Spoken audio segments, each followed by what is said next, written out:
السلام عليكم على اغلى واحلى متابعين في الدنيا، يا رب تكونوا بخير وبصحه وسعاده. احنا متعودين طبعا ان احنا ناكل البط بالبرتقال، لكن النهارده هعمل لكم البط بريحه وطعم اليوسفي، هياخد البط في حته تانية خالص. وهعمل جنبيه اكل بيتي تحفه، وهقول لك ازاي تخزن البط عندك في الفريزر لمده سنه من غير ما طعم ولا ريحته تغير.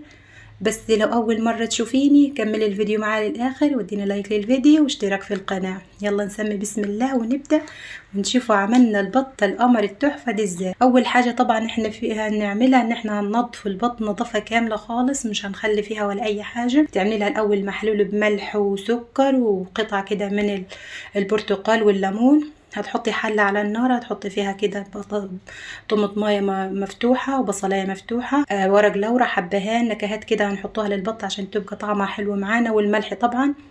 طبعا انا البطه بتاعتي منضفاها على الاخر ومظبطاها، بس احيانا بتبقى في حاجات كده تحت الجلد، فعشان تشيليها لازم تشيلي جلد البطه كله.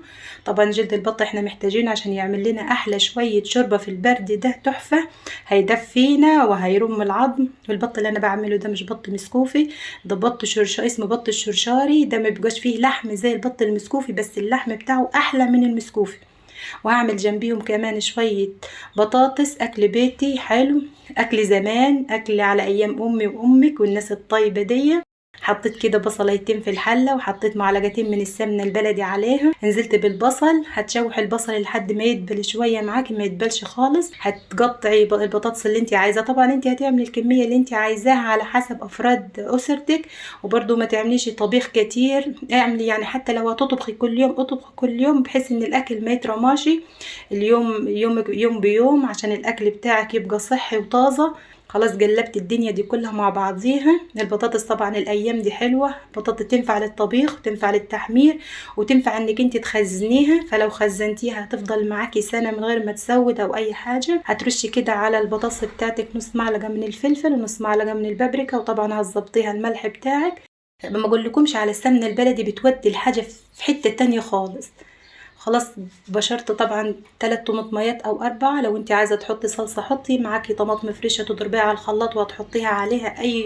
اي حاجه تنفع في الوصفه دي، لان ده طبيخ يعني اي حاجه حطيها اللي ترتاحي له في الطماطم حطوه له.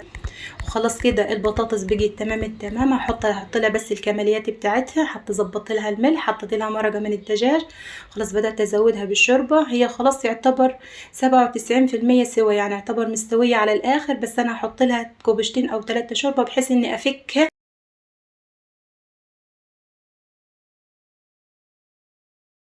تجهز الخلطه بتاعت البطه بتاعتي. اللهم صل وسلم على سيدنا محمد وعلى اله وصحبه وسلم. خلاص البطه بدات اعمل كده فتحات بيها، تعمل فتحات فيها بالشوكه او السكين عشان تدخل التتبيله القمر اللي احنا عملناها. جبت البشر بتاع اليوسفي، واليوسفي من جوه بس تحوشي منه البذر، بيكون فيه ميه.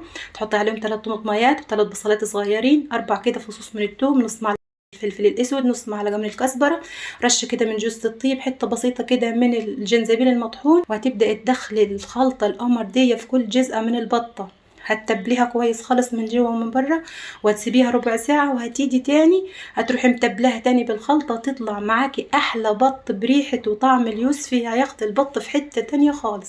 حطيت كده معلقتين من السمنه البلدي. انا هعمل طشه للبطاطس وطشه للشوربه، هحط منها شويه شويه للبطاطس وشويه للشوربه عشان تشربي احلى شويه شوربه بط يرم العظم في البرد اللي احنا فيه ده. حطيت كده معلقتين من الزيت، ونزلت بالمكرونه بتاعتي. هتشوحي المكرونه بتاعتك لحد ما يوصل لونها للون البني. ولازم طبعا تشوحي المكرونة كويس خالص. هنشوح المكرونة على نار متوسطة أو نار هادية لمدة 5 دقايق أو 7 دقايق، لحد يعني ما لونها يغير معاكي، لحد ما تحمر. حمريها كويس عشان لو محمرتيهاش كويس ممكن تعجن معاك وما تبقاش طعمها حلو. ممكن بعد كده بعد ما توصل معاك للمرحلة دي حابة تزوديها شوربة عادي، حابة تحطي لها صلصة زي ما انا حطيتها وعملتها بالصلصة عادي. ده المكرونة دي براحتك. هتصبطيها طبعا الشوربة بتاعتك كويس خالص، هتبقى الشوربة بس فوق المكرونة بعقلة صابع بس. ظبطت لها الملح طبعا بتاعها، حطيت لها مرقه من الدجاج. لو عاوزه تحط لها نص معلقه من الفلفل الاسود طبعا هيبقى طعمها تحفه فيها. ما تخليش الشوربه طبعا كتيره فيها عشان ما تعجنش، او قليله عشان تستوي معاكي. كده خلاص الطبيخ بتاعي خلاص كله استوى، كله جهز على الاخر. اللهم بارك. شايفين منظر الطبيخ زي العسل. والبطه خدت نص ساعه على الفرن من تحت، وخدت كده حوالي 5 دقايق او 7 دقايق على الشوايه. بعد ما طلعت اللهم بارك طلعت زي العسل، لحمها دايب دوب.